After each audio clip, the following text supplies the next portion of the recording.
Nokia. It's a name that evokes nostalgia in the minds of many. From those whose first phone was a rugged Nokia feature phone, to the days of Symbian's ruthless chokehold on the smartphone market, the Finnish giant eclipsed worldwide market share that today's manufacturers could only dream of. Through the missteps of the last couple of years, however, the name has more or less vanished into the pages of history, but 2017 may be the year folks once again clamor to pick up a new Nokia smartphone. Hey everybody, it's Nick from Android Headlines, and this is our review of the Nokia 6.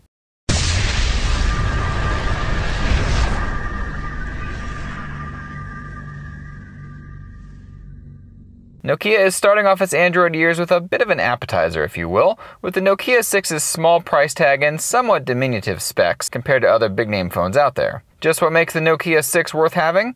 A stellar and beautiful build, especially for the price, a fantastic price with an even cheaper option from Amazon too, and global availability. Sporting a 5.5-inch 1080p IPS display on the front and a Qualcomm Snapdragon 430 under the hood, the $229 or Euro price tag may just be enough to get your attention. If not, this Amazon-exclusive phone is also sold through Amazon's discount program, dropping lock screen ads onto your device for a cool $50 off. That makes the Nokia 6 an incredible $179, easily putting this gorgeous package into the category of backup phone territory. Manufacturer HMD Global has outfitted the Nokia 6 with some respectable specs, but obviously the build quality is what won the price side of the game here. 3 gigs of RAM might be included, but the Snapdragon 430 inside struggles to keep up with many tasks. It's not impossible to use as we've seen with some other super discounted phones, but I found myself getting frustrated often enough with the performance of this phone that it was noteworthy. Most daily tasks will run okay, and multitasking is pretty good, especially since this runs Android 7.1 Nougat and features native split-screen support, but you'll be playing the waiting game plenty of times during use. Loading some apps can take seconds longer than you might be used to, and intense 3D games and other big applications will likely take far longer than that. Speaking of gaming, don't expect to do more than just casual gaming on this phone. The Adreno 505 GPU inside struggles to run stuff at 1080p as it is, and intense 3D games are simply impossible to play as they often run in single-digit frame rates. Performance is really the only big weak point of the phone though, and if you're a patient enough individual, you probably won't have much of an issue hanging out for an extra few seconds while it thinks. Most other things on the phone, like the camera for instance, are average or slightly above average for the price. Taking pictures during the day generally results in great shots that might even verge on impressing you if taken in the right light. Nokia's Auto HDR with Light Boost technology does a good job of balancing out the scene, but like the rest of the performance on the phone, takes a little longer to snap the shot than some people might be used to. Launching the camera app takes around 5 seconds, and taking the actual shot can easily add another second or two onto the full time because of a slow focus speed. Lower light shots come out bright enough, but often you'll find these shots are very soft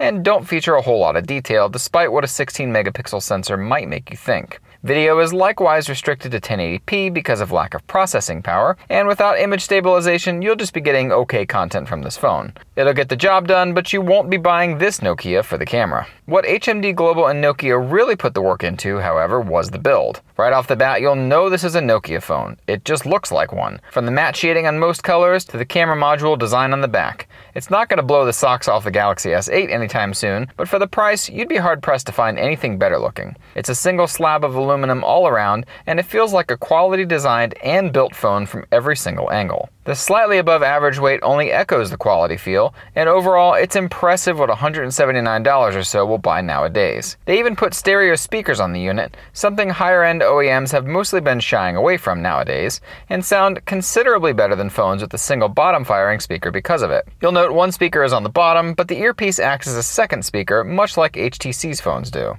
Selling through Amazon has its perks, and aside from price, Amazon has also included their services on here too. While having more services on a phone might not seem like a positive at first, Amazon provides mostly great services that compete with everyone else in many ways. The Amazon App Store is also installed as a system app, meaning it can behave like the Play Store in every way, so no needing to bypass that important unknown sources security switch to use it. Rather, it can update apps automatically and install them without needing extra front-facing user approval, or of course security holes being poked into Android. Amazon offers tons of deals on apps and bundles, and having this as a native app store is a big benefit. Folks that opt in for those lock screen ads will note that there's a slightly obtrusive ad that appears every time you turn the phone on. While it's nice to get that significant price break for the phone, some users might find it annoying to have to turn the phone on and then unlock it as well, as it's impossible to bypass without modification. It annoyed me the first few days, but then I got over it, and the cost savings might be enough for some users not to worry about it. Another positive about being available from Amazon is global availability, and although this isn't available everywhere in the world just yet, it would be surprising to see Amazon not expand this to more countries as Nokia moves forward. This also means availability in countries that don't always get great, cheap Chinese phones, with actual network support in their home countries, like the US for example. Native 4G LTE connectivity, voice over LTE, and even Wi-Fi calling are here, and all provide great examples of how to sell a phone globally. If this phone packed in a MediaTek processor or one of Qualcomm's even slightly more powerful processors, it would be a no-brainer recommendation for a cheaper phone for most folks. However, the performance hit from the super low-power Snapdragon 430 really hurts the overall package, and it's something users will need to consider as to the importance of the daily experience. We hope you enjoyed that review and will subscribe to us for regularly updated content. Chat with us on your favorite social media network, and don't forget to check out AndroidHeadlines.com for 24/7 tech news coverage. Thanks for watching, and until next time.